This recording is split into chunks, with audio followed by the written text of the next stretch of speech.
Live from Harmonics Media Center, you got your host, the motherfucking general today. I'm on fire. We got Little Winston, the Carson. We got Nikki G running the sound. We're missing Big John today, but guess what?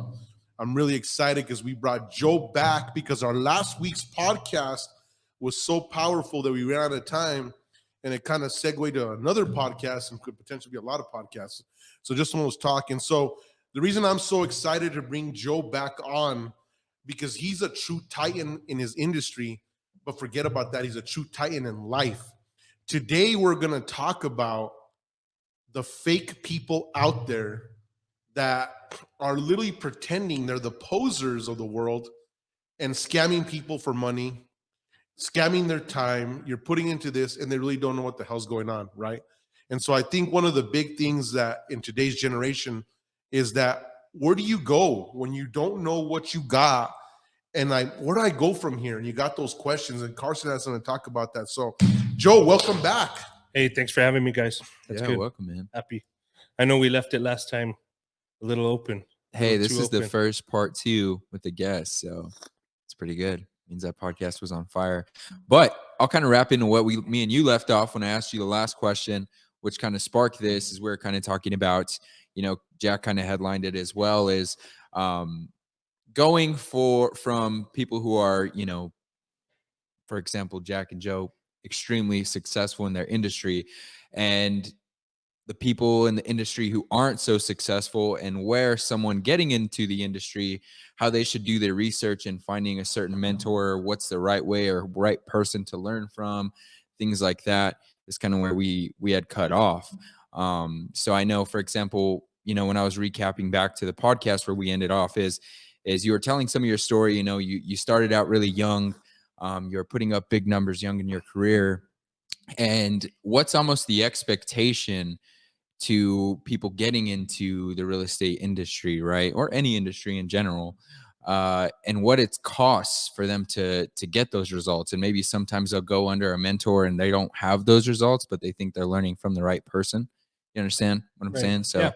Kind of if you can give any advice to, kids those that are wanting to dive into the industry, and Jack, you can tee in on this too. I mean, even in your IT industry, of course, they have different requirements and things of that nature. But I want to say one quick thing, right? I think in your guys' industry, it's pretty simple, right? Because you're able to look up and who's the performers. Mm-hmm. Like it's literally right there. There's no bullshit, right? Mm-hmm. If I came out there and said, you know what, I'm Harmonics Real Estate, and you fucking look me up, I'm at $0. There's a scoreboard on your guys' world. Mm. And so the numbers don't lie. They're posted out there. You see who does it. I like that kind of deal. So like if you're getting in your industry, you can pretty much look out there and say who's the top 10 players. The numbers don't lie, right? Am I right with that? Yeah, you're right. And you know what I'd say to Carson, and that's great because, what do you want your fight style to be? Mm-hmm. Okay. So that's kind of the way I look at it.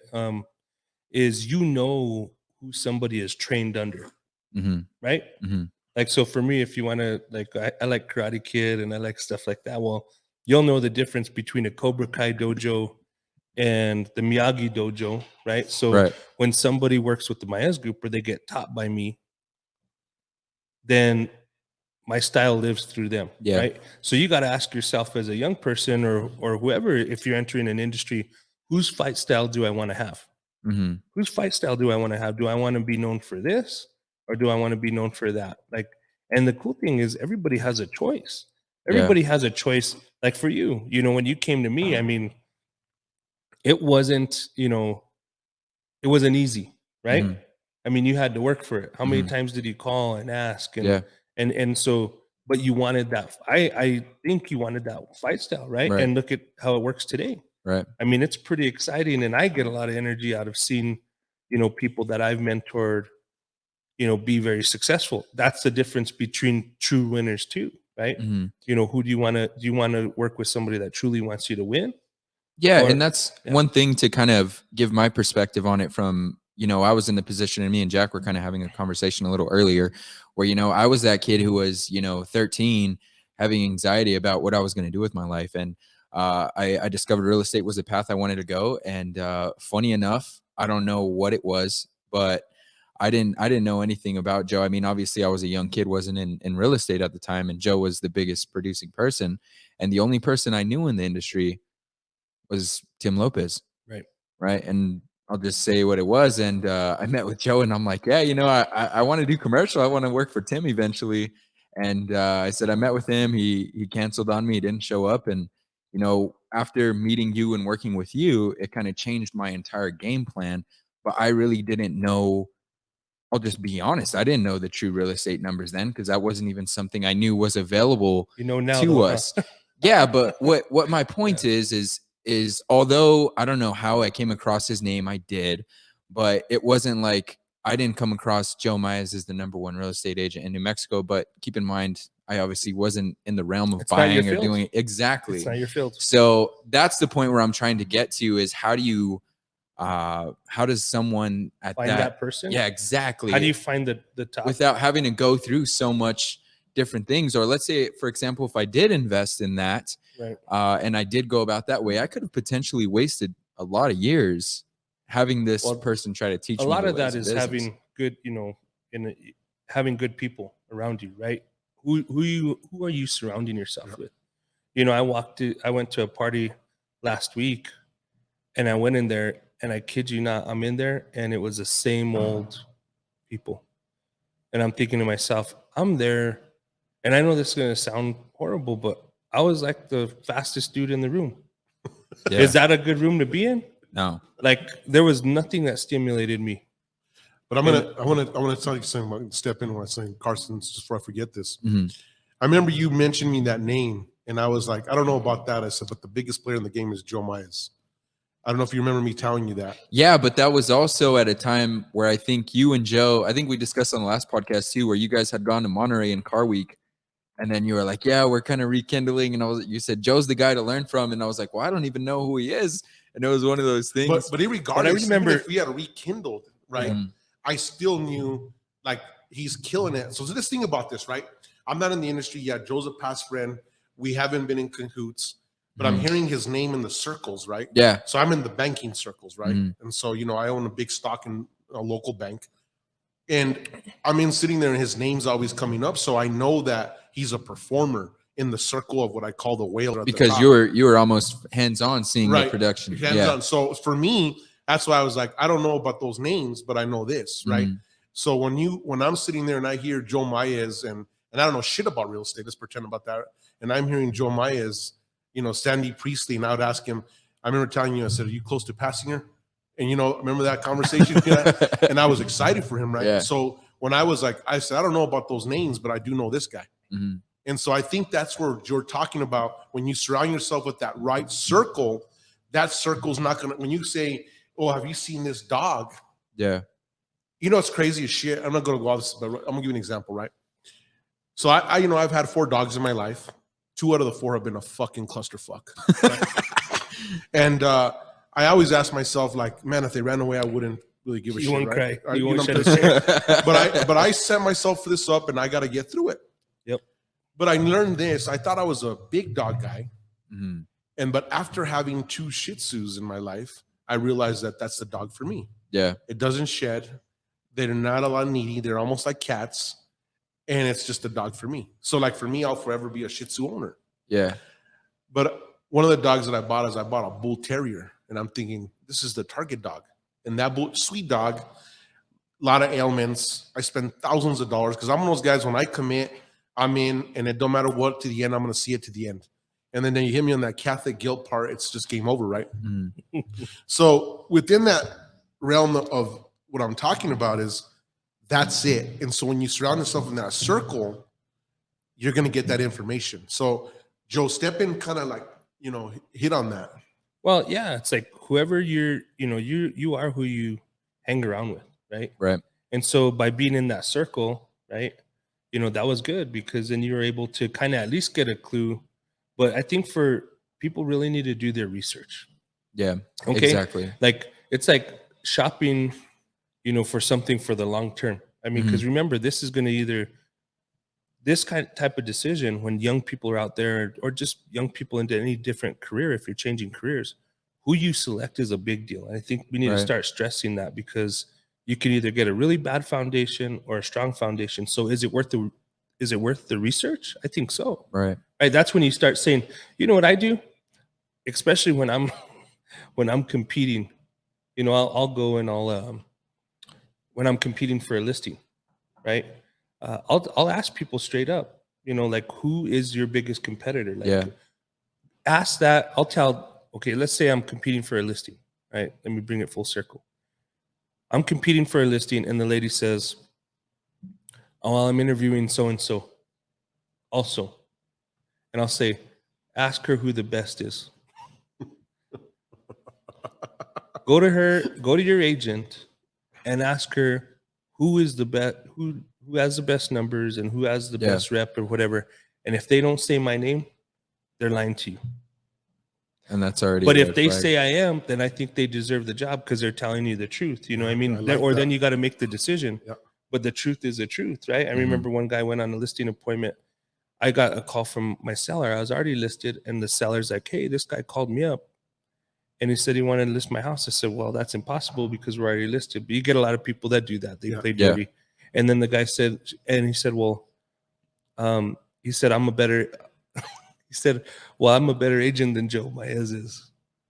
And poor guy, I called him up and I was like, why would you lie to that person like that? But I know that sounds funny, but the truth is true. But why would they, like, when you're going to add it up, if you're really going to, that's where I've always wanted to be in my life, to the point where if anybody asks that question, it's undeniable. Right. And in order to be successful, look, I didn't know shit, but I knew Joe's number one.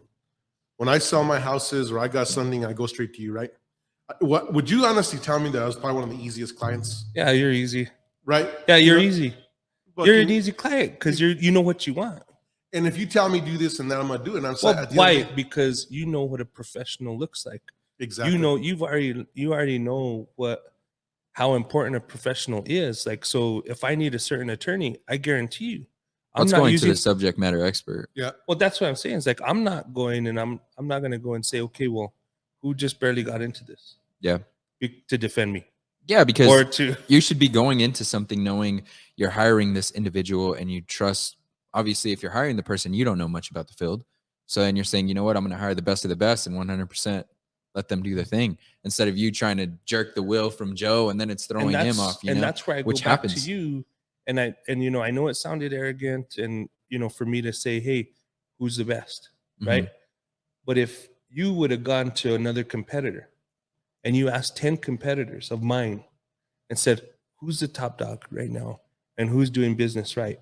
If they're pros, you should have, I think you'd have gotten 7 Joes and then maybe 3 other people that are in the top, right? Because then they're telling it like it is. Like, if I'm a young guy and I'm getting into this business, who would you want to learn from? Yeah. And if they're true professionals, they'll answer the question.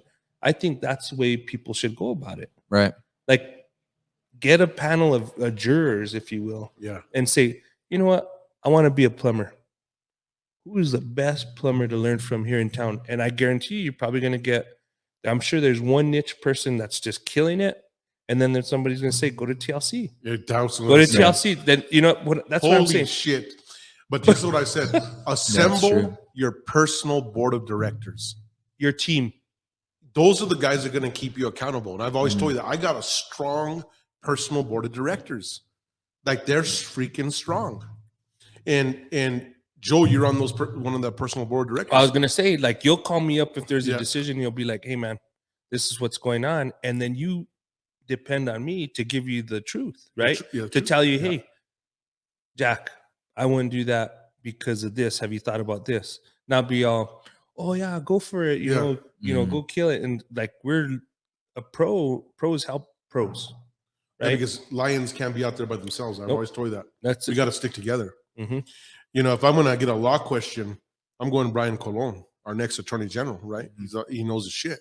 He's going to be able to point me to the attorney that's going to do the right things. When I've even gone to Brian, right, and I've had some legal questions for him, and I didn't like the answer, but it was the truth. It's the truth. And so I respect that, right? And I'm mature enough to know, hey, This guy's not going to take my money. No, he's there just telling it the way it is, right? And I'm happy to have Brian. I mean, he's so good, right? So it's an honor to have him in my tool belt. So if I can call him up and say, Brian, this is what's up, and he says, gives me an answer. I may not like the answer, but I guarantee you, it took a lot of courage for him to not butter my toast. You know what I mean? And that's what you want: the good, the bad and the ugly. Somebody that's just going to tell you the way it is, right? And so I think we've done a great job. And I know from the time that you and I rekindled the flame, I mean, we've put together a pretty good, and we've cut people out too. We know who's who and what's what, who's going to run for the hills when the bullets start flying. And I love that one. And so that's good, because you just start chiseling away, but you're left with nothing but the diamonds. You know what I mean? You're left with nothing but the good stuff. But getting into like what you're saying, because that's a huge question. I mean, people don't know. Yeah. Well, like the thing is too, and I've actually had a conversation with an agent a couple of weeks ago about this. And one thing too is, and this can relate to both of you guys may get people who come into the field, engineering or real estate, and they say, oh, okay, this is my goals. I want to learn from you, but I want X amount a year. They want all these big things right away because they've heard the success stories, right? And they've heard, oh, so-and-so made 200 grand their first year in the business, or so-and-so. Is it BS? Is it real? But that's an expectation that they had set in the beginning. So what's the real truth on where you go earning your stripes, but also trying to be the one-off person? Well, and this is where I've learned from Jack, okay? Because we've kind of both rubbed off on each other really well. He always says Joe's got the sweet sauce, and then you got Jack with the hammer, and you might start crying after he tells you how things are. But when you start doing the nice blend, and I think we've been teaching each other our skills. We've been practicing our fight skills together, right? If you really want to think about it that way, it's almost like Bruce Lee learning different types of styles. Because I've taken some notes from Jack, and he sets expectations right away. Me, in the past, I used to sell all this sauce and whatever, and when it doesn't happen fast enough, then people are freaked out because they're like, oh man, when I sat down with Joe, I thought I could fly, And they started dating you thinking they were going to get married. but they said, "Oh, and you were going to fly, but it wasn't going to happen tomorrow." I mean, like, you will fly. So now I tell them, "You're going to fly, but this is how it really starts. This is how you get your wings, right?" So now I'm able to set expectations for people when they come in and say, "Look, real estate's a grind. Like, you're going to get your teeth kicked in. It's going to be, you're going to get rejected. You're going to get." I mean, there's going to be all kinds of failing forward moments in your life, right? But guess what? When you come out of the end of the tunnel over there, life's pretty damn good, and you're going to have a lot of options. The crazy part, Joe, is like when people come to me, and I just got to be honest, right? And this isn't taking from your guys' field, right? But if you have grit and you can take some kicks in the teeth, you're going to do decent in real estate. If you don't have the problem-solving skills and technology, and you have the grit and the kick in the teeth, you ain't gonna fucking make it. It's a bitch. This is a brainiac game, and you get it or not.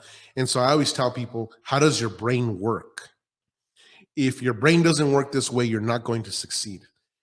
Could you be learning enough terminology and then get into technology sales and then get a guy like me behind you, sales engineering? Absolutely. You'll probably make a shitload of money, but without those systems, you are not going to be able to get into my business and do it.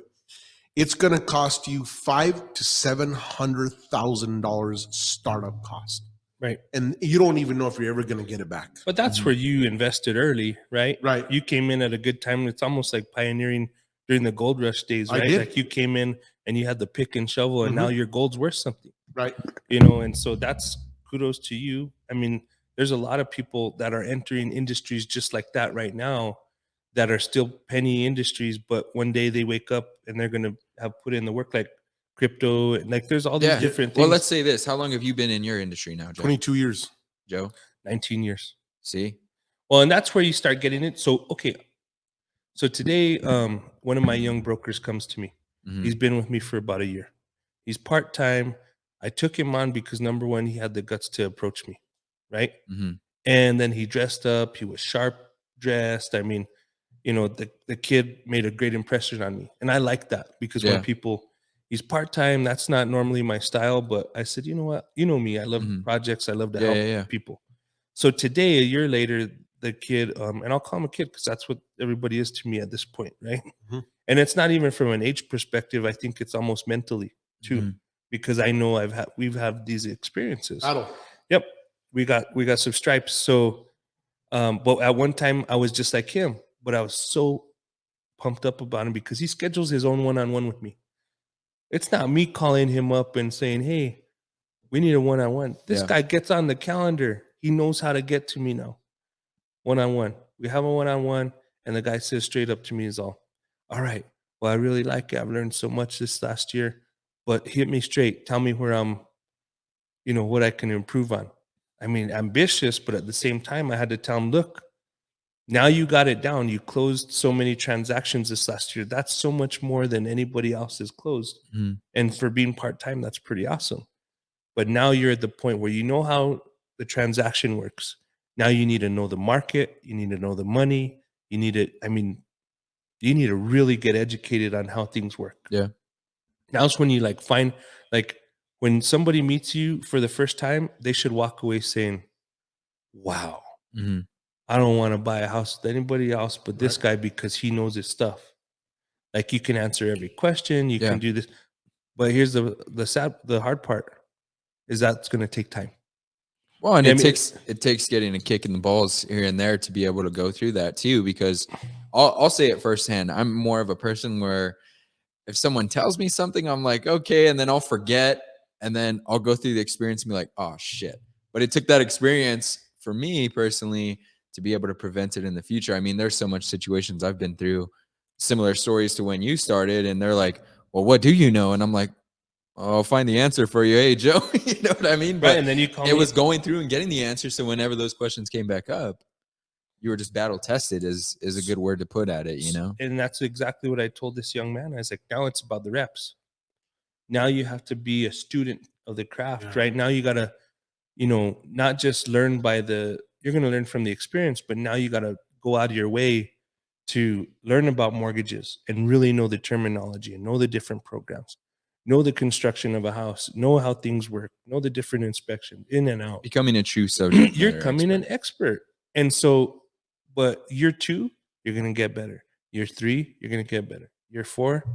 And then one day you wake up and you're like, I told him, I said, look, it's like an elk. You're a 1-year-old spike.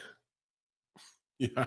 I mean, you got little horns right now. But then one day you wake up, an elk, then you're 7x7 and you're out there like this, and you've helped a lot of people. And so it's no different. You got to do your time. And then relate that to, let's say, Jack, right? Someone comes straight out of engineering school. They graduate top of the class and they say, all right, Jack, I have my diploma. Here's all the proof how high I graduated in class. I'm ready to make $200,000 a year. Where do I sign? What are you telling them? Sorry. I'm going to say you're not going to do it. I mean, I don't but explain on that, right? Like, what? The bottom line is this. Let me give you an example, right? Yeah. In our world, so like the way you can look up real estate agents, you can look up engineers. Yeah, it's all relative. Yeah. So when you look at the engineer coming out, if you're lucky to make $50,000 a year to prove yourself, you're lucky. 85, 125, 150. It's fucking posted.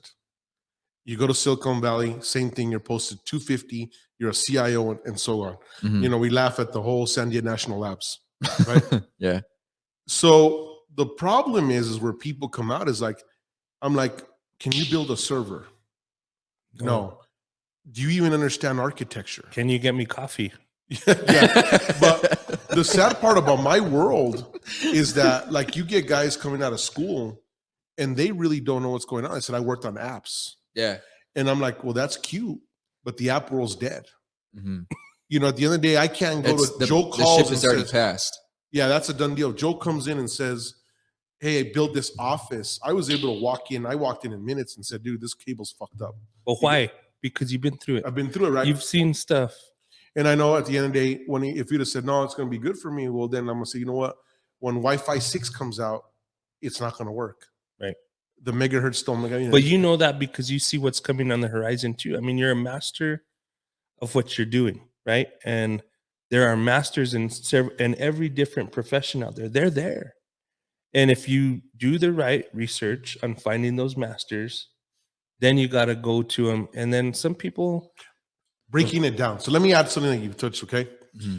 So my world's too broad, right? So you asked me what does Jack do? I'm a network architect. That's the highest level you can get, right? That's architecting multiple converged networks, and then I can say, here's your plans. So it's going to cost, do it. That's years to get there. Mm-hmm.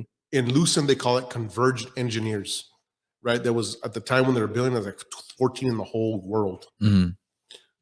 Then you have a server engineer, you have a network engineer, you have a cable plant engineer. You're breaking the layers down, right? Mm-hmm. So if you're a badass server guy, you'll be able to administer the network, maybe build a server, but you won't know shit about networking. Yeah, so that's a lot of stuff. So what you're explaining comes after the schooling. It's education after that, right? That you still need, which is similar lines, of course, different topics. But Joe's saying, you know, you got to be in battle to learn this stuff. And it sounds like you're saying the same thing where they come out of college and they're like, do you know how to code this server or do the switch? No, but they have to learn it on hand. So and get the experience. This last week, I went to a job fair, Anderson. So they had like 13 employers, Anderson schools at UNM. Yeah. And I'm there, and I interviewed 11 kids that are, you know, getting their business degrees. And it was interesting to see what reality was for certain, you know, there's some that really down to earth. I mean, there was one girl that was a server at WEX. I mean, for the last 7 years. Do you think she'll be good in real estate? Oh, killing it. Yeah. Like people, oh, my tea's too hot. My this, that, this, you know, whatever. And she's got that experience and she's interested in real estate. She spoke well. She did stuff. And then I went like this. I said, well, you know, she's like, I just want to learn. Great. Right. And then what did she say? She's like, I said, so everybody's asking questions like, well, what was a hard time that you've been through? You know, tell me about a difficult time. How are you going to ask, you know, 19 or 20-year-old kid, tell me about a difficult time in which you know, in business or whatever? They haven't had any business experience. So for me, I just came out straight out and said, all right, so what do you expect to make coming out of college? What's your income goal coming out of college? And you wouldn't believe the delta. What was it? People 50,000. It was 20. Well, there was people that were super realistic. They're like 25,000 to 45,000. And there's one that says, well, I want to come out at 180. And I'm there like this. And they're with a business degree? Yeah, they're with the business degree. And then, and then there were some people that are like, they're just kind of like shopping. And they said, well, I'm going to go straight through and get my master's. And I was a guest of UNM, so I'm not going to like screw with UNM's game. You know what I mean? But I'm like, don't go straight through and get your master's degree. You don't know anything. Yeah. What are you going to master? Like, seriously, you're going to master reading a book and going to classes and taking notes? Master's degree is mastering something, meaning you've worked in the field. Now you're going to go back and apply those teachings to make you more of a, you know what I mean? And there's where internships come in, right? Right. If you're not interning along the way, you're not going to do it. So people say, I was talking today to my VP and I said, Jack Vigil, the general in technology, would not be here if it wasn't for the Salazar brothers. I would not be here if it wasn't for computer assets, period. At the end of the day, the knowledge, the opportunity that was given to me and to learn under, seriously, two of the most brilliant men I've ever run into, period. Right. I don't give a shit which way you spin it. And I've been traveling on. I mean, at the end of the day, we were the top, ahead of their time. We were the top technology company west of the Mississippi at the time. Wow. You know, $47 million. Imagine, think about that. Back then. I was employee number 3 back then. Right. And I remember Damon's style was very like, are you fucking stupid? Joe thinks I go Sherman tank. He's at a different level, right? And so I remember his style, and I was like, he's the one that actually taught me excel at the level that I know. And he's non-technology. He was did auditing or something like that at the state, but just like that level. Then his brother Abe was a brainiac, right? Down to the little brothers in high school, fucking brainiacs.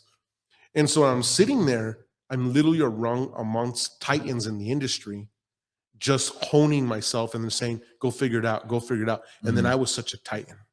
Well, now you see back, right? And at the time, I'll It bet you didn't sense. know any. Yeah, I bet you didn't realize.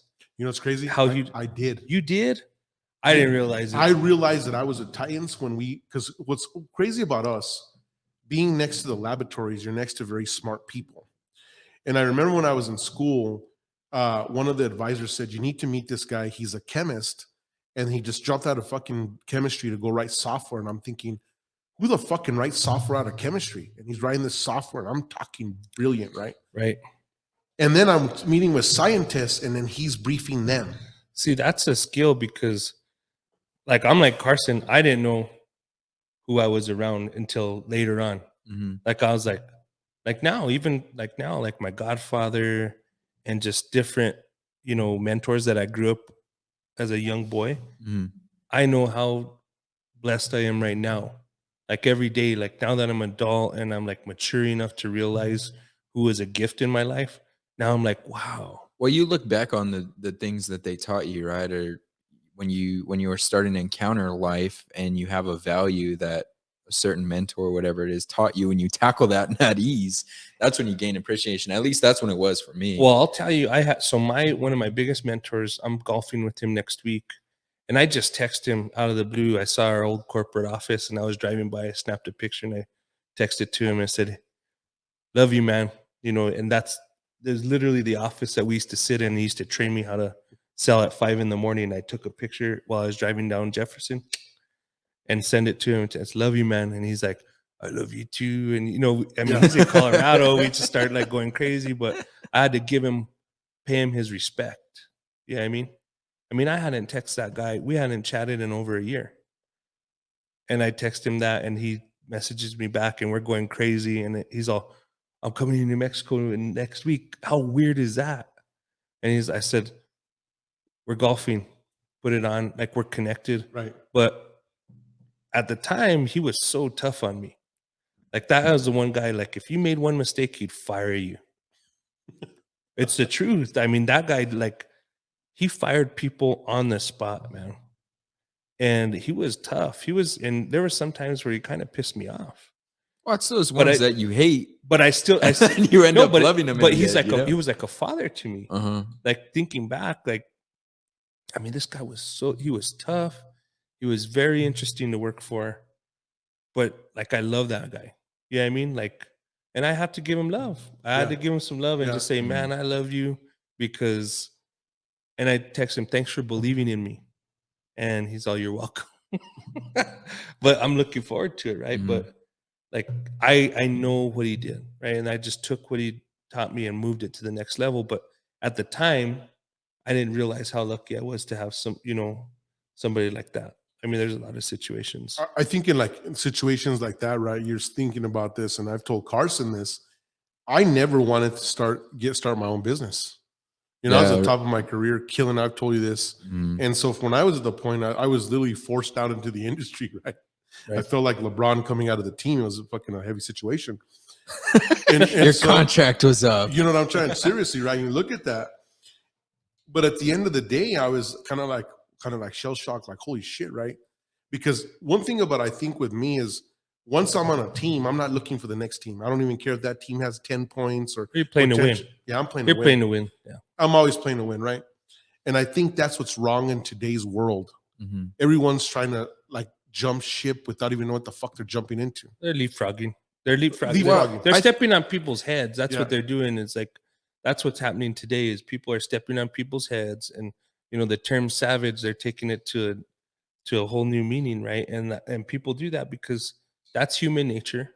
There's going to be gems that you'll find where people actually have loyalty and integrity and, honor, right? But there's a lot of people, they'll do anything they got to do to survive. Let's think about this, Joe, right? Let's think about the people and style, right, in business. Right.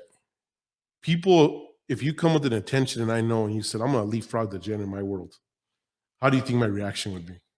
Yeah, well, chances are, well, number one, you got a pretty strong moat built around you, so like it's hard to even get close in that respect. But you know, you got a good way of telling people how it is, and it probably scare the hell out of them. You know what I mean? It's, you have a good sense of people have to have as much skin in the game as you at this point. Yeah. You know what I mean? I think you have to have something to lose. But people trying to ride, you know, ride for free, that's a major, you know, and we make those mistakes when we're younger. No, I'm just saying we've all made those mistakes, right? We're like, oh, this is a cool guy, let's help him out. But now it's like, I have a desktop underwriting system right now for people. Yeah, for sure. It's like I'm like looking at you, I'm like denied, right? It's like I'll smile and it'll be all good, and I'm gonna treat you like I'd want to be treated. But at the same time, when it comes to getting into business with me and or I'm making financial decisions with you, that's when things really get real anymore. You know, I don't use my emotions as much as I do. So I start underwriting people and looking for clues like, who are these people? Are they proven winners, or are they bringing something to the table? Right? Like you would say, you know, somebody bringing, what are you bringing to the table? Am I the one with everything? Do I have the tortillas and and the little red hen? do I have everything? My fucking story, Little Red Hen.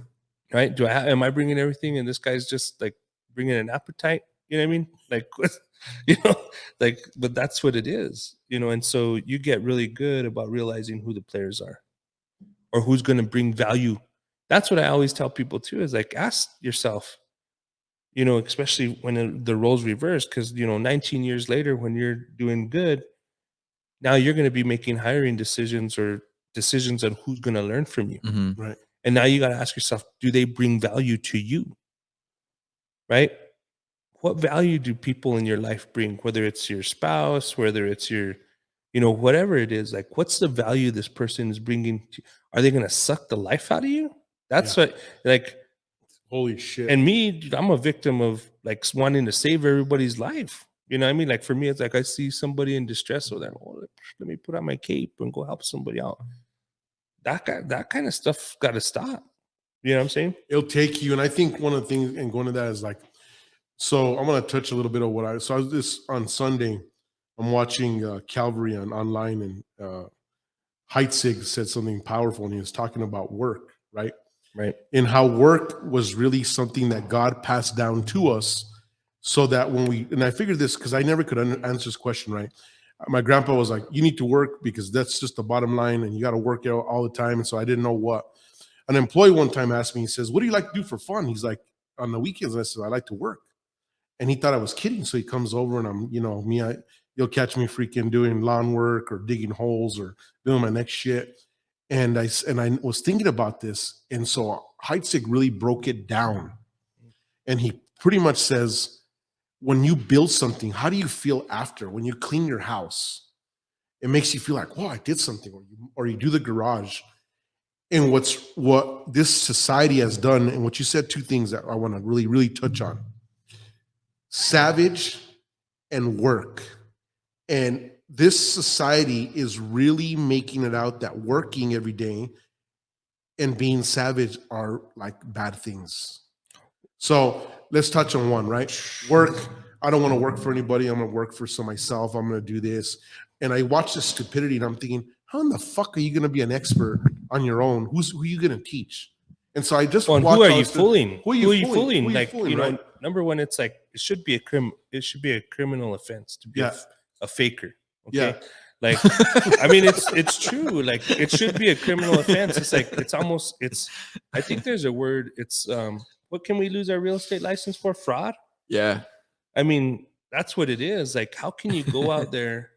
Like, even with me, like when I'm doing a certain commercial transaction, if it's out of my realm, I'm passing it on to somebody else. For sure. Why? Because that's the right thing to do. Mm-hmm. Like if it's something that's just totally out of my realm, I'm going to push it until I know that I'm confident that I can tackle it, bring value to my client. Right. But there's so many fakers, like fakers in just all aspects of everything. Right. It's like, why would you do that? Would you want somebody to do that to you? I got to tell you a funny story. So I had a friend that invited me to this fucking event, and they're like, you need to come to this event. These are money maker dudes. And I'm laughing my ass off the whole way. And I'm thinking, is it me or you do you not identify who I am? right? I'm a little fucking rougher in that situation, right? So I'm sitting there, I'm thinking, you are telling a self-made multimillionaire you need to go to this thing to make some money. So I'm like, okay, fuck it, I'm gonna go. And so the guy went, dude. I went. I said, I'm open-minded. So I go and I roll up. I have my open mind. Yeah. And I sit down, and they're like, there's two people fucking giving it to me, sweet swag. Oh my God, the general's here. I got you a ticket. We're going to be in the front. And then this other one's like, I got you a ticket over here. And so there's like 5 people there. No, it's a shitload. This is what's sad. So they're about to fight for this one. I'm thinking it must be important. And so they put me in the front, and the guy's like right there looking at me direct. And he comes out, and there's like these lights, and he goes, they play this fucking video, right? And he's getting off this plane and in this car, and he's talking about, network marketing and financial freedom and all this. And I'm in the back. There's a guy behind me, and he's a barber, and he's telling his wife, don't worry. I know we only have $1,000, but I'm going to put it on this, and we'll figure it out. And so it's fucking up my mind, right? So I got this in the back of my head. I'm listening to this guy, but you know me, I can listen to conversations, look at just my multitasking brain. The guy comes out, right, and he lays out the sauce. And this poor guy in the back. And Jack ran his credit and said, this dude's broke. Yeah. So the guy's there, and he gets out. And the first thing I look, and I'm looking at his shoes, and I'm like, a guy who is telling that he's at this level, those fucking shoes dirty are $60, and they're fucking dirty and broken apart. Mm-hmm. And I look down, I look at the belt, and the belt's fucking screwed up. And then I'm thinking, this doesn't make any sense. And I look down at the pants, and I'm thinking, he's not a tech nerd. So I've seen tech nerds, but he's got brand new teeth, right? And I'm going through this, and I'm like, my mind goes like this. You know what I go? This is a fucking fraud. Mm-hmm. So right away, he's looking at me, and I sit down. And this is the crazy part. So Joe's going to do this. So I look at what he's getting down on, and there's a certain identifier on every plane. So I get that fucker, and I send it out to one of the pilots. And he says, oh, yeah, this is owned by so-and-so corporation. Okay. So I fucking start quizzing. Here we are. This whole Marriott is full of people. And in the middle of the game, I'm thinking, what do I do? And so I'm like, do I fucking call this fucker out? And you know you wanted to, yeah, bro. So I'm there, and I look up, and this guy's like, you want financial freedom? You need to take $500 now and put your money up. And if you really want financial freedom, you put up the other 700, and we're going to teach you how to network level, and you're going to be free. And so at that moment, the guy calls again. In the fucking seminar, lights are low, and he says, I'm going to put the last $200. And I hear the lady say, that's the kids' food. And it fucking hits me like in the heart, dude. Right? Yeah. And so I let him go some more. And I said, I look at the person next to me, and I said, let me ask you a question. If you're teaching every single person in this building to be a business, are you getting an LLC? And he says, you don't need one. I says, do you have a text identifier? Are you going to do a CRS? So he goes through all this shit and says, you don't need that. And I said, everything you have said is not a fucking business. In any part of the state of the world, if you don't have an LLC, you can be a sole proprietor, you can be an LLC, but you're still going to have to pull out some type of tax identifier on the state that you're in if there's state income tax. Mm-hmm. And he doesn't know it. And I said, and if you're talking to the numbers that you're talking on magnitude, you would always create a room of separation. So you would never be doing business with Jack Vigil pulling $3 million if someone could sue me personally. Mm-hmm. At that moment, I'm like, you are fucking lying. Mm-hmm. So I'm angry at this point, and I never let emotions get up. And I stand up, and I tell that guy, I said, get your ass out of that chair and go home to your wife and make the fucking payment. This is a fucking fraud. All these people from Albuquerque see me stand up like that, and I said, this is the shit show. This is Comedy Central. And I laid out my laundry. I said I was 29 years old, and I generated $100 million fucking dollars. And I am not going to let you guys get taken. And I got the fuck up, and you should have seen the crowd. It was like, holy shit. And I looked right at him, and I thought, I should walk up to you and punch you. But then I'm going to settle a lawsuit, you're gonna get some money. And I thought, you're a fucking wolf. You are literally a wolf preying on these poor people that they want financial freedom, but it doesn't start there. Mm-hmm. And the guy says, what is that? I says, it starts with hard work. It starts with dedication. Mm-hmm. And it starts with discipline. And if you can't do those three things simultaneously every single day, there's not going to achieve shit. And I said, that doesn't make any sense. And so we're laying out that whole deal, and I fuck up the whole conference. Yeah. Well, they don't have security. And I'm like, you send a security guy, he's going to have a bad day. Right? Everyone's going to have a bad day today. And so when people told me, oh, I'm doing network level marketing, I'm like, you're a fucking scam. Well, the sad part is people get taken. And there's people that look at the guy that you're talking right behind you, right? He's going to spend his last $200 or whatever it was. $1,000 his mortgage and the $200 for the kids' milk. Think about the people that go in and just do it, burn everything, or they're like, you know what? There's this new crypto thing out. I make fun of crypto, so I don't know. That's fine. But it's fine. Like, I'm gonna put my entire retirement in crypto because so and so made 100 million, and they burn it all, not knowing anything. But what Jack's doing, and what I think is awesome is that's the stance that so many people do not take, right? And that's the problem with the world today is people don't stand up for what's right, and people let people just walk right into community. They'll just let it go, and that's what's happening. That's what's happening in the country. Quite honestly, is nobody standing up and saying, "Hey, you know what? You need to get back to work." Like if you're happy with nothing, because that's what's going to happen if you don't work, you're going to have nothing. You know what I mean? That's really what it. Oh, you like nice things, but you don't act like it. Mm-hmm. You want to go eat at a nice restaurant, you ain't acting like it. There's a lot of people that aren't caring about the future, right? And what it does is it messes it up for everybody. It messes it up, and I'm more worried about them than myself. Well, but so what you said, right? And that's what this podcast is about too. I think that's where we're headed is you're telling the truth about what things are, right? And that's what the podcast name is, The Truth, and calling things out. Because if somebody doesn't say anything, it's almost as bad as being the one that's taking advantage of people, right? If you're not standing up for what's right. Yeah. What is it? What is the saying? Stand for everything. Stand for something or fall for everything. Yeah. But I'm going to tell you a story. I have one of my top guys, right? Partner in HMG, and he says, I can't sell my condo. And he comes in, he's like, I got my best friend. She's going to do this for me. And I said, that's the stupidest fucking thing in the world. I got the guy for you. So he goes on his own, and it doesn't sell worth a shit. Then he comes prancing. He's like, hey, any ideas? I said, yeah, I had the fucking idea number one. Right? But that's who I am, right? Yeah. I mean, you ain't going to get the soft sauce. Yeah. I will tell you, are you fucking stupid? Mm-hmm. Right? So I call up Joe and I said, hey, Joe, I talked to you about almost a year ago, 13 months ago to be exact. He comes in, Joe goes in, fucking sold in 41 days. Am I right? Was it 41 days when I got? And that was a tough time. It was a tough time. I was cleaning up somebody else's mess. Yeah, but I gloated it. Right?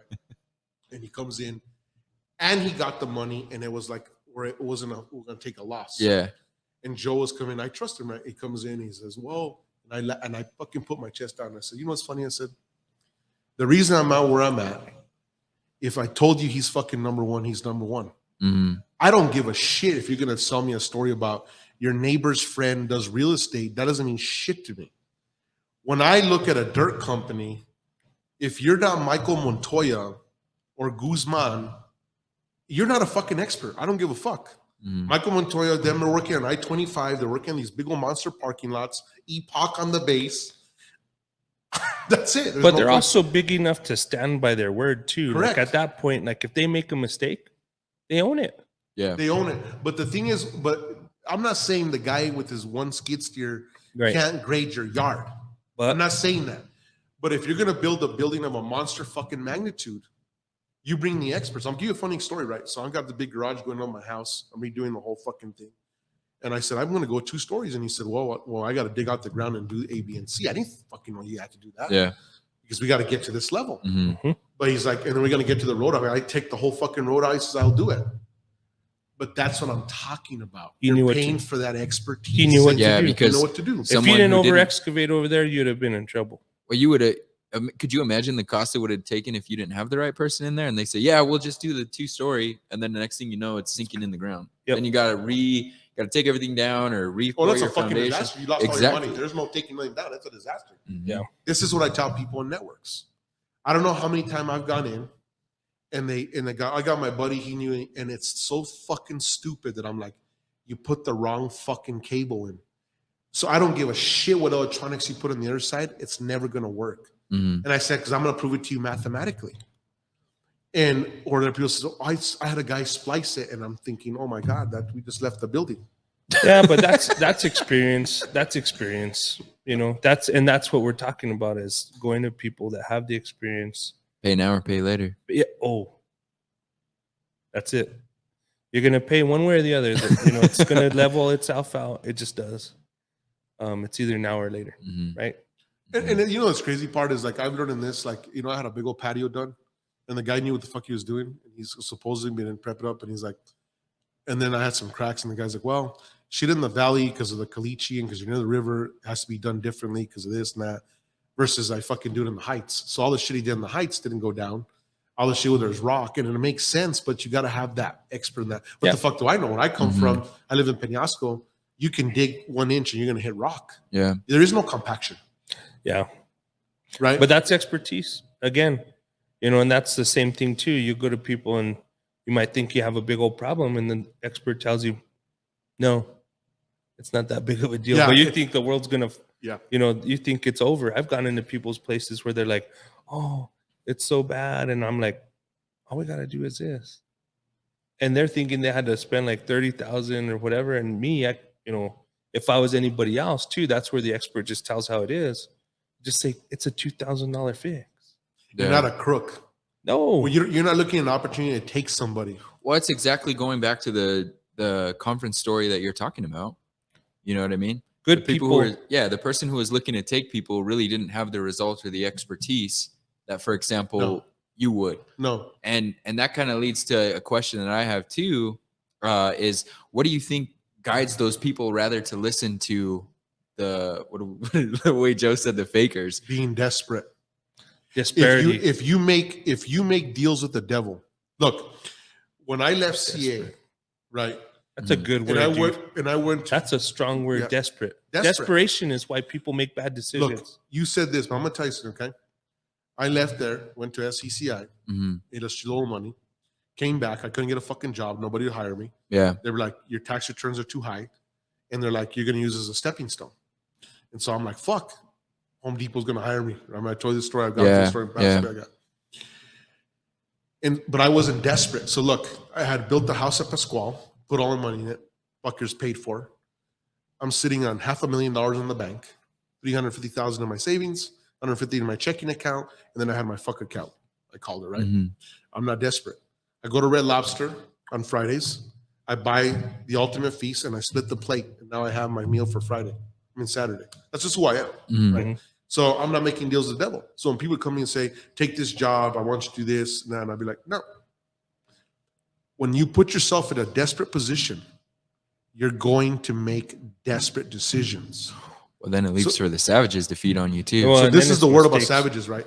And this is what pisses me off. And this is where Jolene is. This is where I come in. I will disguise myself many times to be a lamb. But I see a savage, I'm an apex predator. I am going to fucking destroy your life. That's just who I am. Mhm. I have bad problem with myself. I don't do, and just who I am. I'm like, I don't know if you guys see, I'm like Vlad Draco. I will bring it so brutal to that individual because I've been fucked over in my life, right? And to me, it's very, it touches the soul. Well, it's Yeah, for violation. sure. Yeah, it's violation. But you're violated. I mean, especially for guys like us that trust people, and it kind of ruins. Well, I'm not gonna say it ruins us. I think it makes us stronger.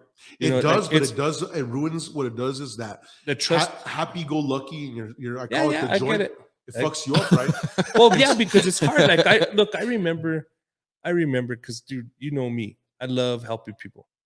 Like I love it. I love seeing people win. Yeah. I mean, I don't care how big the deal is, how small it is. I get so much joy Mhm. out of helping somebody succeed. Okay. Especially, you know, in the home sales, obviously I love that.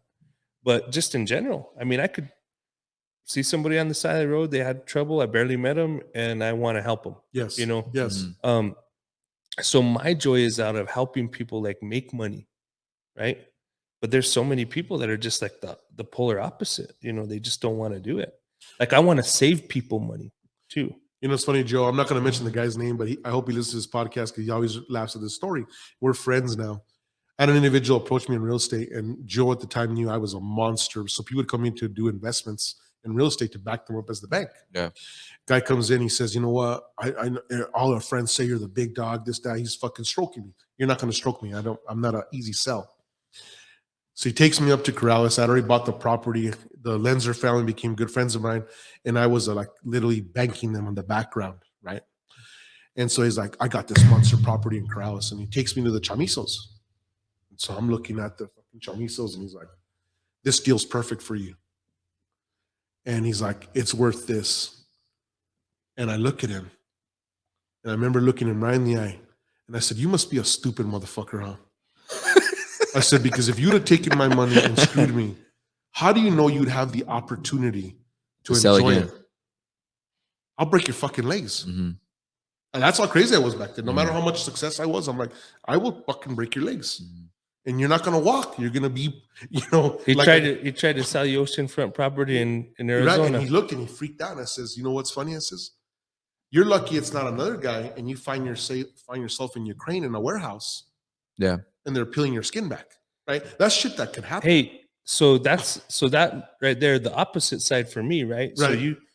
So on the opposite side, remember I was just telling you guys I love helping people. So there's this old man that I met a long time ago, right?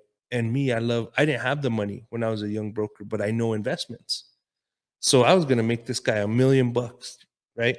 And I went to him, this old man, he's got plenty of money, he's got old money, like he worked his butt off, but the guy's got big bucks. And I go to him with this investment idea, right, on this property. Well, I couldn't at that point. I was young, you know. I couldn't afford to do it all by myself, right? So I had to find some. I was going to make money on the deal, so I had to sell it to somebody else, right? So I could get at least a little bit of. Right. Right. So I take it to this guy because I know he's a fit. He can get it done. He's a big whale. And I sat down, and this guy looks at me like, "Are you?" He looks. I mean, seriously. And I was bringing massive value, right? So kind of the opposite Right. of what happened to Right. you. Right. Like I'm going to a guy like you that has bucks at the time, and I'm saying, I can make you, you know, I think we can make $1 million here. But you're the one that's gonna make the $1 million Yeah. bucks. I'm just gonna make the commission on this. And he looked at me, he's like, nah. Right. And then somebody else bought it, did what I wanted to do, and made $1 million. Yeah, I mean, so, but what I'm getting to is that old man was like that because so many people had ruined him, Ruined it.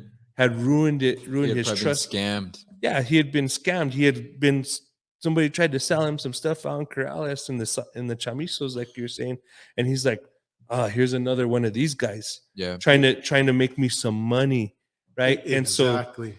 But it sucks for me because I was not that guy, right? I'm the guy, like that's literally. I mean, you know me, Yeah. Jack. If I bring a deal, is it a deal? It's a deal. I mean, But you I've don't even always- have, but you don't even have to question. No. If I say, dude, get the money ready. Think about this. The deal we did, Joe. I said, I fronted all the cash, said, bring your checks in. Think Just about that. done. But think about that. Right. It's like if I call you up and I say, hey, let's get it done. We're pulling the trigger on this. You're just not even asking questions. You're like, we know we're making money. Mhm. Yeah. And it But could be that's what I long-term. wanted from guys like, you know, a guy Yeah. like that. Like if he would have just had that same trust for me, the guy would have been $1 million richer, but somebody ruined it for him. Yeah, I mean, somebody burned that guy so bad. Somebody took his $1,200, right? For the baby's Yeah, food and all yeah. that stuff. Somebody did it bad to him, right? And so I suffered the consequence down the road. I don't want to be that guy. I don't want to get to that point where I'm that bitter. Would you say, Joe, that, and I'm going to use myself on this. So I think like where I'm from, if you do bad transactions, you put your life in the line, like seriously, right? Like you're not going to sell the bad horse that's as bad or the truck because they could come back and collect for more. Well, I think That's what I grew up with, right? Well, I think at this day and age, not only is it if you run across maybe somebody like yourself where things can get really wild, but at the same time, you lose your identity. Yeah. And Albuquerque is a small town. Yeah. I mean, this is not a city. You know, No. like I was like, come on, bro. I can't go anywhere without people, you know, Rosie won't take me to Costco. I go into Costco and it's like I'm there for 3 hours talking to everybody because I know everybody. Mm. Today I walked out of my office, people I haven't seen in a long time. You know, I'm like, so you screw somebody over, your personal brand, you know, the heck with your credit. Yeah. Your credibility goes out the window. So then when that gets around, it's like, hey, don't come 10 feet from that guy. Exactly. That's a bad place to be. And I think, and somebody might say, well, I could care less what people think about me. Well, not if you really want to go the long way. You know, if you're trying to make it in business in a small town, you better have all the money. So let's break that up for the listeners, Joe. So let's break the note for listeners. And there's levels, right? And so like I use that analogy all the time. Like I don't give a fuck what anyone thinks about me. And what I mean by that is the naysayers, not the business community, not the Joes, not the people that are making decisions on a contract. I'm talking the Pee Wee Hermans, because someone who's doing something positive is not going to hate on you. It's something I want to touch on. There's a big difference if you feeling a little bit jealous, like, shit, I love what he's doing, man. Like, you know, he built the gates and I got to do that, versus I hate that fucker, like a hater, right? And that's one thing I think that we've been able to be around each other and sit and say, you know what, this guy's doing this. I admire him. I have me a moment of jealousy, like, shit, I really like what he's doing there. I like his white shoes or whatever. I'm just giving an example, right? Right. Yeah. Versus like, I fucking hate those shoes. Those suck. And we know it's not true. Yeah. And my famous line is, what is there not to like, dude? That's the dumbest shit I ever heard in my life. Yeah. Right. Well, yeah, that's a huge thing. And we have this conversation all the time where I'm at a point like, of course, I'm jealous of Joe. I'm jealous of you. I mean, and jealous in a sense of not where it's like, oh, I fucking hate these guys or whatever. It's to a point where I'm like, holy shit, like I want to be at the level you guys are on one day. You know what I mean? Right. And it's not out of spite, where some people will say, oh, hell with this guy, blah, blah, blah, and this and that, and then start a whole jingle about it. And that's natural. Okay. That's human nature. Yeah. But I'd say like there's the word jealousy, but it's not even that. It's competitiveness. Like we're especially alphas. I mean, I'm an alpha. I'll own that. I'm like a major alpha male. I'm competitive. Yeah. You know what I mean? I want to be the best. You know, I want to do big things. I want to, you know, so it's not a negative. Like, you know, we're talking about the difference between jealousy and hate. Like, hate is a bad thing. You know what I mean? Well, I think about this. I mean, Carson, we talked about this when people are like, oh, that guy really owned all those cars. And you're always like, yeah, I saw the titles, right? And when you think about that, it's because they can't get there, but they're like, well, how does he do that? You know what I'm trying to say? People do that to make them feel better. People trying to justify reasons to make them feel justifying, better. I mean, yeah. Even like one thing, I'll 100% say this, of course, for example, the podcast and people that don't know, in the real estate industry, Joe, it baffles me knowing the numbers that this guy puts up with a significantly small team, and he's beating teams that have 30, 40 agents, and people aren't talking about it. It's something that they're like, oh yeah, Joe's the best, but you know, that's just Joe. You know what I mean? And don't you kind of get that? Like, it blows my mind to be in the industry and see how some people who do or teams that do significantly smaller numbers, and this guy's, you know, maybe what are you? Maybe a 6-man team, 10-man team tops, maybe. It just depends. But they're new agents. I'm usually training newer people. Yeah, and he's blowing the doors off of these people, and I appreciate it more. And I'll tell you this is because now I'm pretty much 100% on my own, and to see what this guy's doing, and me being in the same, you know, kind of pool as him, and how much fish he's eating versus me, it blows my mind. You know what I mean? So there's a scene, right, in a movie where there's this big army and Achilles is in a tent and they're yelling for him, and Achilles is like, he doesn't get. You're talking about Troy, right? Troy. Yeah, Troy. He's in the tent, right? And, Yeah. and there's this monster, right? The big army standing out there. And Achilles comes out and he's, you know, like he's drunk and shit. Comes out. Yeah. And he starts to run. And you see the speed. and he goes from sleepy poo to an battle apex mode. predator, right? Mhm. And you look in his eye in the movie. He jumps up, and the guy's at. He puts the freaking sword right in the back of his neck, and the guy falls, and he says, "Is there no one else?" Mhm. I always tell people, numbers are just curtains for the window. Employees, people, all that is. Because if you really look at a Titan, right? I step out there. I don't give a shit. You can step out there with 6 engineers, 7 techs, all that. I'm going to eat your lunch in the value and whatever it's going to be, because it's like that same scene in Achilles. Yeah. It's the scene in 300 where all 300 are there. And you meet up with the farmers with the and Greeks, and the Greeks all. I brought more men. How many soldiers do you got? Yep. And he's like, 300. He's like, well, it's a little slim. And then he goes to him. He says, "What's your profession?" And this I'm one's a potter. I'm He's all excited. I'm a potter. And what's your profession? I'm a farmer. Yeah. And he's telling it. And he looks back and he says, "Spartans, what is your profession?" Right. And that guy, and he says, "Looks like I brought more soldiers than you did." Mhm. Yeah. Yep. That's exactly what I'm talking about, right? And that's what's dangerous, is that when you meet a master, you look at Bruce Lee, they would throw all these masters and all these people against him. And they're always trying to tear him down. trying to tear him down. Always. And he would kick their ass, and he says, "Why are you mad?" "Because it took me more than 65 seconds to take you down." Mhm. But they still couldn't prove it, right? Because what they wanted was for you to spend 3 years in the arts to be a Bruce Lee level. And Bruce Lee was like, "No, I want to teach everybody to be the badass." And Bruce Lee is the founder of mixed martial arts. Hands down. Hands down. Right? Yeah. Hands down. He's the founder of mixed martial arts. He taught, that's why he created Jeet Kune Do, studying boxing, fencing, all these different things. Yeah.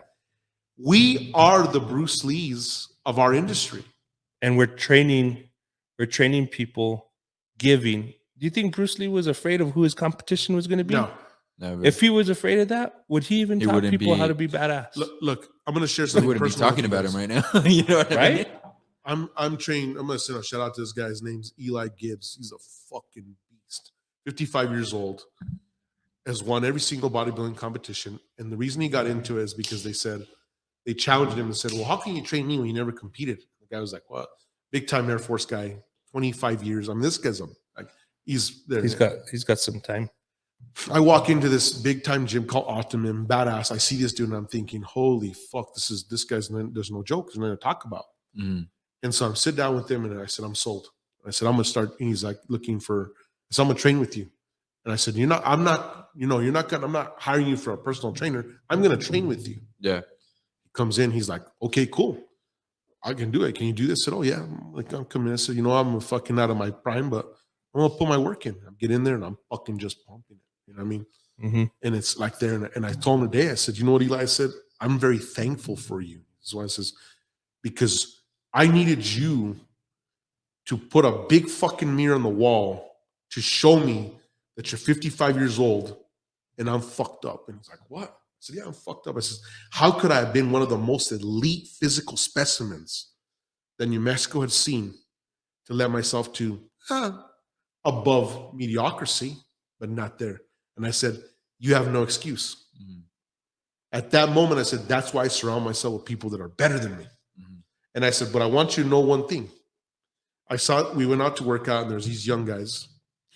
And in their eyes, they have the eyes of dethroning. And I asked the guy, "What competition do you do?" And he was trying to put it down.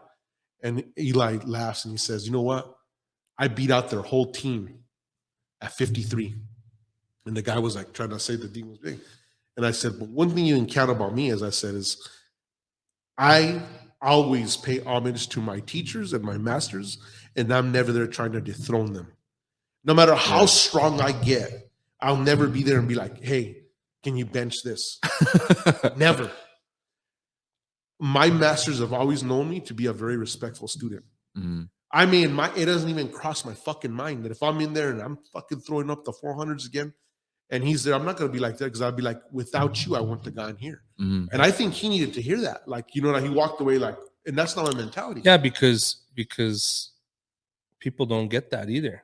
Well, even Especially- going back to what you said about the Pulte picture you sent to your last guy. I mean, and that's one thing that's getting lost in explaining so much in today's society. That Better for you, man. is why there's a topic that we had on savages. You know what I mean? And it's paying that homage to what I call the boss. But You know I'm what I going to give you mean? an example of a savage, right? A savage are a group of hyenas, Mhm. and they're strong jaw. They got a strong bite. They have all that, and they're preying always on weak prey. But the crazy part is when they meet a pride of lions, they just get fucking torn up. Well, let's talk about another apex predator that they run into once in a while. It's called a jaguar, right? Strongest bite force of any cat. He fucking just comes down, grabs you, cracks your fucking neck, puts you in a tree. You're screwed. So when you want to be a savage, you better be prepared to defend yourself as a savage. It's like Armageddon. That's why I prefer rather to walk like a master, always in peace. And I'm just like, hey, how's it going and all that. But deep down, there's a hungry, drooling tiger Mhm. behind the kimono. And what I've seen in my life, the calmest people are the scariest, right? Mhm. But I hate that word when people say you're a savage. I'm not a fucking savage. I'm not a savage. That's the stupidest thing I've ever heard in my life. I am a builder. I want to build people up, like Joe says. I want to empower you. But if you bring the war to my castle, I'm going to fucking take you out like Yeah. Vikings. Yeah. Well, there comes to a time, and I think I sent you that video of the lion, remember? Mhm. You know, the one where he's laying down, you know, the Christopher Walken, Christopher Walken. the Yeah, Christopher yeah, yeah. Walken video. I mean, that's straight up, right? Because you get up when you have to. You know, eventually you get to the point where it's like, okay, now I have to take some action. And that's what happens. In the meantime, people will look at that and take your kindness for weakness and all that stuff. But when you have to defend what's yours, you will do it. It's just sometimes things are like pesky. They're just, Yeah. you know what, that happens in my world. I mean, you see Same. that. I mean, you see that. It's like people take shots, they take, you know, they'll, you know, Yeah. whatever. I got all these little legends about me and stuff, Yes. you know, just all these things that I never even knew about myself, you know what I mean? Yeah. And I'm like, wow, I said, sheesh, you know, this is, you know, some nice fictional novels that people are writing, you know, and I don't have time for it. But I guarantee you, you know, sometimes things get a little too close for comfort. Yeah. And then you have to take some action. You know what I mean? And so, and you can't let it because then people take advantage of that. So yeah, but what's worth your effort, right? You know, it's like for you, I mean, what's worth the effort? You know, it's funny, Joe. I learned that from you. I think that's one thing I've tried to learn from you. Yeah. And I like your approach. I'm more like the fucking Air Force, right? I'll Just start dropping sorties. I'll level square miles. I'm known for that. It's not a good thing. I'm not a good trait. Yeah, but I'll level fucking square miles. I don't give a fuck. yeah, you okay. just come in and drop them. Yeah, and so Joe's more like, "Whoa, dude!" And now everyone's level. I'll send a sniper in. Yeah, and me, I'm just like, you know what? That's good. I just want everyone to burn. Yeah, you were involved. You're gonna burn. It's not a good. Yeah, trait. you're complicit in it. Yeah. So you know everybody gets. Yeah, because you know it's crazy in Korea. If you commit a crime, they arrest your entire family to your grandfather because you dishonor the family. Mhm. That's interesting. Everybody goes to jail. Mm-hmm. But that's kind of the way though things are with. And again, I'm going back to your what's your personal brand? I think everybody suffers, maybe not physically. Yeah, but, that's true. But from a reputation standpoint, everybody suffers that loss in brand. It's like because your labels as still that person's spouse, that person's you're a kid, that person's dad. It's like stay away from that dude. And then so you get the mental scarlet letter. Yeah, exactly. I like that. you get the scarlet letter. You get the mental scarlet letter because everybody's like, man, look, there's a big old cloud over that guy over there. Why? Well, he screwed over so-and-so, or he did this to so-and-so, or, you know what I mean? Especially when it's a pretty heavy duty so-and-so that helps so many people. You know what I'm saying?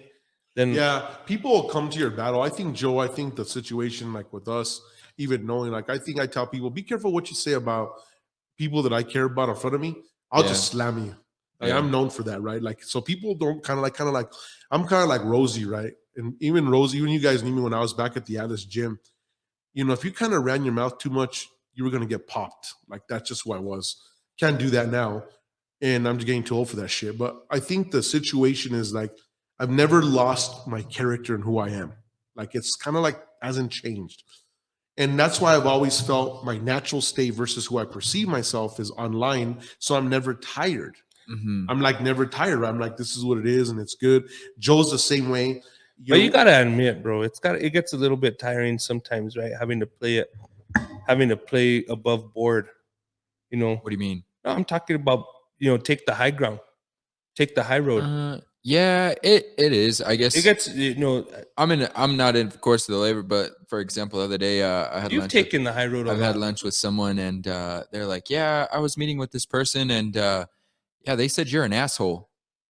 I didn't even know who the person was. Did you tell them what I say? What's that? I'm not an asshole. I'm the whole ass. No, but it's stuff like that, and I'm like, I don't even know who this individual is, and they're claiming all this stuff, but I'm like, you know what, whatever. But I could have easily been like, oh, you want to, reach out to the person and do something, but I've been a person where I'm like, you know what, life's too short. I'm not gonna die pissed off, stressed out over some idiot who's just baffling. Well, and bullshit. that's a mature thing to do, right? And so I'm going to challenge everybody with this. It's like the power of the mind. I was talking to one of my other good buddies today, and God, he's so like, it's neat to have to talk to people that are at your level, right? When you're both like challenging each other's ideas. Yeah, you're speaking the same language. Oh, we're speaking the same language. We're like, again, that, the forest amongst the trees, right? That whole deal. And he says to me, he's like, hey, have you ever thought about it this way? It's like when things get to you, right? When you let things get to you, it's almost your fault. Like you're complicit in the stress that you create for yourself because you're the one that allowed it to bother you. Exactly. So it's just as much your fault for creating that anger and that hate or that frustration towards that individual. I agree. Well, the thing is this, the moment 100%. You allow someone to take over your emotion, they've won. But it's your fault. It's your fault. But it's your fault because it was your decision. Because you allowed it to do that. It was your decision to get upset about it. But, I think, so I'll tell you guys like what I've mastered, I think, for the longest time. You see me, Carson, in action. I have a sharp mouth, right? I have a very sharp tongue. And I think that one thing about me is like when someone says like, you know what, this guy doesn't like you, I start a famous line and say, well, you know what? Tell him when Jack Vigil woke up in the morning, he doesn't go fuck what he thinks. So let him know that, right? Yeah. But I'm not even attached. It's just a very sharp mouth. Yeah. Because I think where I've been in my life versus like you guys, I've had a lot of shitload of hate. I was like, what the fuck? Since I was in third grade. Mm-hmm. Like I just tend to I don't know what it was about me, right? And I even learned that when I was at the Atlas gym. I was one of those guys who was very like loved, but very hated at the same time. And I used to want everyone to be my friend, right? And I was like, well, what did I do? And all that. And then I was weird because when I became like a go fuck yourself attitude, that everybody was like, it switched around. And it was crazy because, and you're going to laugh your ass on this because, what's funny is like, I actually saw that with HC. Where I told him one day, don't worry, no one's going to fuck with you. I mean, they come in the game, I'm going to fuck them up. Mm-hmm. And I'm around, Joe's around. So we had that. I was like, so forget about that. I said, you're a good looking guy. You have the fucking Beamer. They're mad because of this. Your parents own this business or your mom. And I said, so I mean, I don't have that shit. The way I look at it is you can carry your weight on the things and I can carry my weight. So we're good. Yeah. And it's funny because I ran into him years and he said, you're the guy who got me into weight training. And I'll never forget that. And I'll never let it go. Yeah. And I said, but I wasn't there like he drives a Beamer. He's this. I was like, that's a cool guy. I like him, Yeah, you weren't hating on him. Like, you see what I'm trying to tell you? Mm-hmm. But we got that like for like mentalities. And I think sometimes if we are sitting with those people, this is the question you ask. Are you bringing me information or are you bringing me instigation? Yeah. If I sat here That's and like good. all the fucking Pee Wee Hermans are saying, well, Joe said this, I'm not going to say Joe Knuckle I sat on lunch. Why don't we call him up right now and see what he thinks? Yeah, because you know what I'm going to say? Because I'm going to tell when Joe comes on and says that, I would be, let's call him up right now. Or you know what, dude? I just slapped him upside the head. Well, and then for me, Jack, I mean, I'm at a point, right? And I think you are too, but I'm at a point where I love when people talk about me. Yeah. Because it's great advertisement. It's great advertisement. I mean, it is just so good, right? It's kind of like, I like to use this example. It's like when you're in high school or college or whatever, don't be talking bad about some dude to your girl, because then she's gonna go figure out if it's true or not. Dude, it's so funny about that. Look, I gotta tell you, it's something stupid, right? I had an individual come to me one time, and they're like, "Oh, so and so says this about you, and like, that is your money real?" And I said, "What do you mean is it real? Like, is it fucking real in the sense of like subatomically, or real in what sense?" And I said, "When I put the stacks out there, they're fucking real. There's not magic on it. They're fucking there. I mean, they're measured stacks, right?" And so they didn't know what to say. And I said, "So it seems to me," I said, "that you're dumb as fuck. Because you can't be like, well, you've held them, you smelt them, what it is, so we're wrong." Like, how could you not answer it, right? And that person's looking at me like, "I can't believe you just told me that." I said, "Yeah, that's the part that is a real deal." If I get in, jealousy, the funny part, one time when I brought the fucking Lamborghini brand to this city, and I'm buying Lamborghinis left and right. I remember I drive up to Twin Peaks one time, and the guy says, "Is this a kit car?" And I said, "I don't know what the fuck." In Walnuts, he got a little wild. He's like, "Kit car." And he says, "Oh yeah, we just put all this together from J.C. Whitney, and we got about 57 bolts left." But I was like, "Oh, what are you talking about, kit car, right?" But what Walnuts showed me was by humor. The guy was like, "What the fuck? How could you get at J.C. Whitney, right?" I know what J.C. Whitney was. Yeah. But that's what I'm talking about. Because you know what I wanted to do? Oh yeah. Now we know what you wanted to do. So what I'm telling you is that at the end of the day, it's like what I was telling you about Wing Chun, right? When you're young, you fight Muay Thai, and you're up here like this, and you're blocking your aiming for him. But when you learn to do Wing Chun, you're more like this, right? Yeah. And you still can do all the moves you do, but you're more of an evasion. That's where I'm at. I'm literally at the Wing Chun. Joe might not believe it, but I'm at the Wing Chun part of my life. I'm proud of you, bro. You know what I mean? I'm proud of you. So for me, it's about, but if you're gonna be a fucking faker, I'm gonna call you out. I don't give a shit. I'm not gonna hit you a Muay Thai, I'm gonna give you the Wing Chun. Because I do not respect that. Put the work in, be a badass, let your portfolio speak for you, and let the numbers speak for you at the end of the day, whatever you do in your world. Guys, we're wrapping up this podcast. Joe, thank you again for coming in, man. We got so many other future episodes we got to talk about. But I'm going to tell you this, to recap here. Look, the fucking fakers ain't going to get you nowhere. Bottom line, research your shit out there. Make sure the person you're getting information from is not hogwash. And find out and say, look, you know what? Check out the resume. Check out the portfolio. I'm not going to go in on a guy and say, I'm doing these deals and you haven't sold a deal in your world. I'm going to say, who have you sold? Give me their names. And I can tell you a list of customers at the Air Force, big old list of what I've done, my size of deal, and it's there. So do not be embarrassed to ask somebody, well, show me the achievement. I want to see the financial statement. The bottom line, just like a banker. So when I tell people, when you come to me and you want a loan, I'm going to ask everything a bank asks for. I really don't give a shit how your hair looks like. So thank you for tuning in. And thanks, guys. And we'll see you next week.